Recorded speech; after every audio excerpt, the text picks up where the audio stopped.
In the last 30 years, the internet has become a crucial aspect of education. This became evident when the COVID pandemic required students to participate in remote learning. Unfortunately, what also became evident was how a lack of broadband services could negatively impact education for students in areas with little or no access to broadband. For example, in our district, nearly 30% of families did not have reliable internet access during the pandemic. Slow and unreliable connections hinder learning. Teachers and students struggle to connect outside of the classroom, and some students are not getting the same educational opportunities because rural broadband is not accessible to all.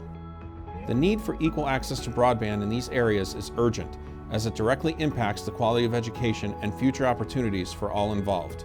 They are not known for their patience, so if their download speeds or if they've got a video that they're trying to watch, if they're doing a virtual field trip using Google Earth, they do not want to wait for that to come up. They don't want it pixelated, that kind of stuff.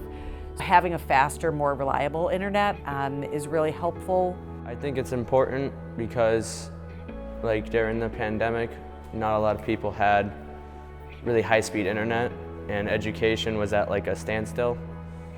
So I believe if we have higher speed internet, in case we do go into another pandemic, we would be able to do Zoom calls correctly, and if the sites don't load properly, then that could be an issue.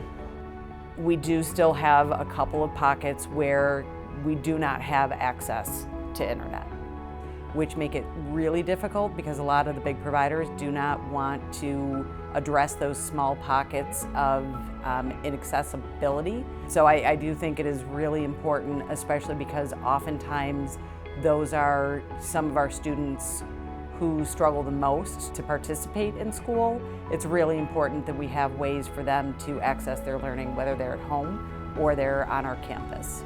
We have a bunch of Chromebooks that we use in each class, like government, and you gotta make a new dock for it. So sometimes that takes a while to load, or some of them don't load at all. So that's how high-speed internet will help our teachers here in Roxbury. As conversations about education and technology continue, addressing this issue must be a priority to ensure that all students have the opportunity to thrive in the digital age.